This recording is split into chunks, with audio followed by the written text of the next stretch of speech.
Each one of us has a choice each and every day. We can choose good or we can choose bad. And we make these choices over and over again, just repeatedly throughout the day. And sometimes the choice is obvious. Other times it can be more nuanced. There can be gray areas. There can be ambiguity. There can even be tensions between figuring out what the right path is.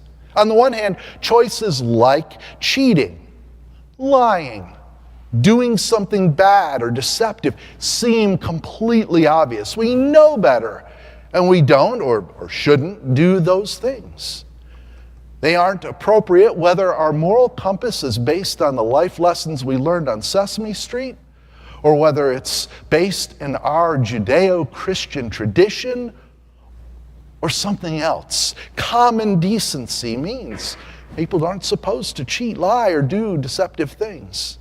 But on the other hand, choices to help someone, choices to be kind, to be constructive, to lift one another up, say something nice, or do good in any other form or fashion are equally obvious. When presented with the opportunity to do the right thing, for most of us, the choice is clear. And our inclination is to just go ahead and do it. Or at least, if we don't want to, or if it's somehow not working for us, we go through some mental gymnastics to rationalize why we can't do the right thing. Our reading from Psalm 1 focuses on this choice. And by presenting a choice, it acknowledges our freedom. We get to make a choice. We have agency. God might be omnipotent, omnipresent, omnitemporal, omniscient, or all-knowing, all-powerful in all places and in all times. But God, that great God, gives us freedom. And that's why the psalmist doesn't say, some of you are going to be wicked and some of you are going to be righteous. The psalm is instructive and gives us a way to take that freedom, take that God-given right to make a choice, and gives us some instructions. The opening word is the Hebrew ashrei, which means happy or blessed. Many modern English translations translate it as blessed or blessed because they don't want to confuse it with the emotional happy, but the two are closely intertwined. And our New Revised Standard Version, which Sam read beautifully. Thank you, Sam. That was fantastic. I think every set of ears in this place was riveted as you were reading. New Revised Standard Version says, happy are those.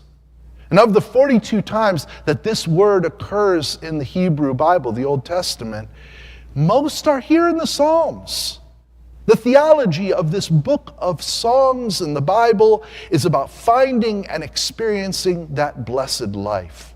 And Psalm 1 sets the tone for everything that is to follow. It contrasts the way of the righteous with the way of the wicked. This contrast and the choices we make are what most of life is about. By opening with happy or blessed, Psalm 1 gives instructions about how to live. Alongside our choices, God transforms us from who we are now to who we can be. And this is the God who brought the ancient Israelites out of Egypt, gave them the law and the prophets, and came to humanity as a person in Jesus Christ. And even when we, as complicit participants in humanity, reacted to Jesus by arresting and killing him, that wasn't it for God.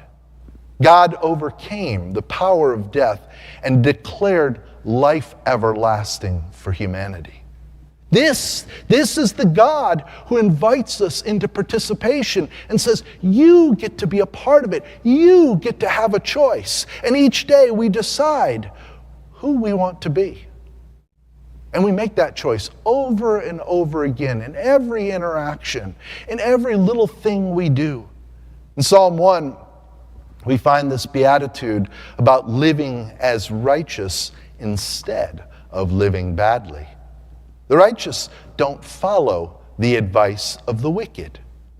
The righteous don't walk the path of people who make bad decisions. They don't hang out with folks who deride, scorn, and ridicule. The psalmist then makes this strong assertion about what makes people happy. And according to the psalmist, if you don't take advice from wicked people, if you don't follow the path of people who make bad choices, if you try to do good, you'll be happy. It seems so simple. Do good and you're going to be happier. Avoid hanging out with bad apples and you'll be happier. And maybe it is. Maybe it really is that simple, because every single day is a gift. If you don't believe me, if you don't believe that each day is a gift, go across the street, down the hill, and around the corner to the emergency department, and it is full of people who are looking at each and every breath as a gift right now. I was shocked to learn that the hospital is so full right this second that they've had to allocate and turn people away. There's a lot of suffering all around us right now. And right now, each one of us have the gift of this day, this moment, and our breath. And what are we going to do with that gift? Will we do good or something else? What do we do with the opportunities that are right here in front of us? In her 1929 book, We Bereaved, Helen Keller wrote, "When one door of happiness closes, another opens." But often we look so long at the closed door that we do not see the one which has been opened for us. And I know exactly what she's talking about. I hope it's only me. I hope none of you resonate with what she's talking about, but I know I've done that. A door closes, or something bad happens, something negative happens. You see some negative news, you see something bad in the world, you see some suffering, you see some hatred, you see some hurt, and you become so fixated on that, only able to see that, not recognizing the blessings and the good things and the happiness and the opportunities for good that are all around. All of the doors that are sitting there wide open, just next to that one that's closed. And here I stand. I almost said here we stand. It's just me, right? God's always opening doors, always giving us those opportunities. That's why when we have our Wednesday night program or other times where we share our praises and prayer concerns, I'm always so insistent that we start out looking for the good. What are some good things that have been happening? What are some praises? What are some things for which we can lift our voices in praise to God? Because they're all around us. It's up to us to open our eyes and see them. Psalm 1 compares the righteous to a tree and the wicked to some chaff. Each one, the tree, the wicked and the righteous, are a person in their journey. One makes one set of choices and the other makes a different set of choices. The righteous who make good choices are like the tree, and the wicked ones who make bad decisions are like the chaff.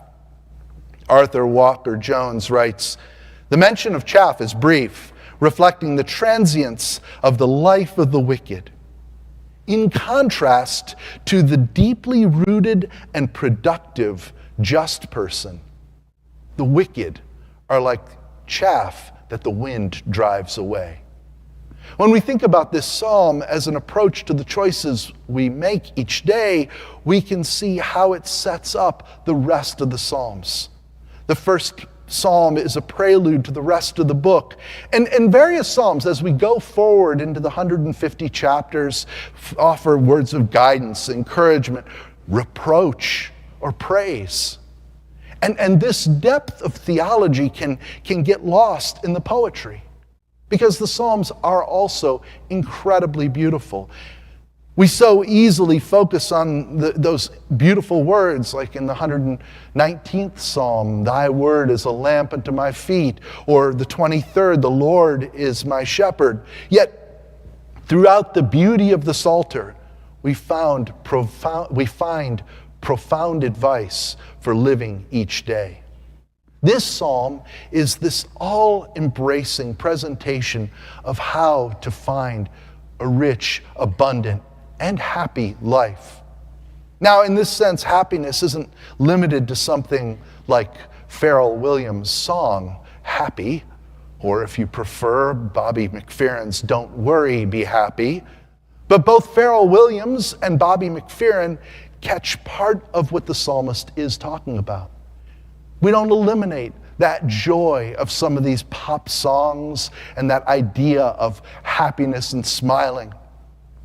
Being truly happy doesn't preclude emotional happiness. But the psalmist is also talking about the million decisions we make and how the approach we take to these choices can impact our disposition. That is, if you make good choices, you'll have a happier life than if you listen to the wicked, follow the path of sinners, and hang out with scoffers. This is where the tree metaphor comes in. Making good decisions and doing the right thing is like being a tree that's planted by a stream of water. Doing good fosters doing more good. In some ways, this kind of positive feedback loop isn't popular right now. Sometimes it even seems like if we look around the world, people celebrate bad behavior, or at least look the other way. Just like Psalm 1, though, our gospel lesson offers advice for living that can run counter to what is so popular in the world. In Luke's Sermon on the Plain, he said things like, "Blessed are the poor. Blessed are those who hunger. Blessed are those who weep, those who are persecuted." And if we look around, we can find all kinds of examples in the world of just the opposite. Instead of saying, "Blessed are the poor," it seems often like the prevailing wisdom is, "Blessed are the rich." And God is bigger than anything we can encounter, and God's instructions for daily life go beyond self-serving pop wisdom. Just a little after our gospel lesson, still in Luke 6 and still in the Sermon on the Plain, Jesus makes a tree reference that dovetails nicely with Psalm 1. He says, a good tree doesn't bear bad fruit.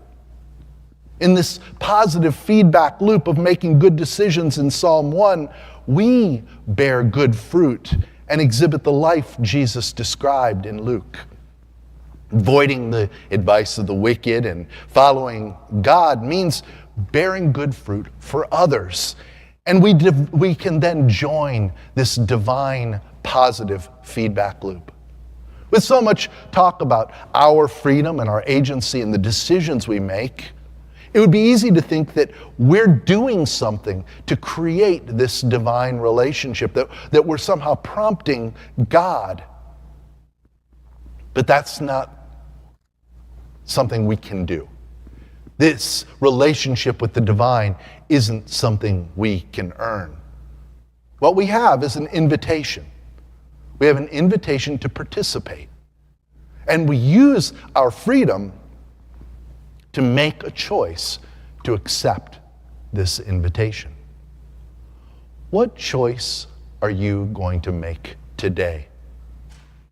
Will you take what the psalmist describes as the proverbial advice of the wicked? Follow what the psalmist says, the paths that sinners take? Or will you do something else? Will you follow God's way? Will you help someone? Will you be kind? Say something nice. Be constructive and do good. As I've been talking, I was thinking about an example of this. Somebody saw something that someone else saw. The first person saw a car broken down by the side of the road and went by, thought, that's unfortunate. Second person stopped and asked if they could help. It seems so simple, and maybe you're not a trained mechanic, so you think, well, I couldn't do anything anyway. But in that act, as I heard these two people and their experience, I was so struck by that choice. And that's the thing that's around us all the time. That choice of whether or not we want to act, whether or not we want to do good, whether or not we want to try. And each of us has an opportunity. Today is a gift. What choice are you going to make today? Amen.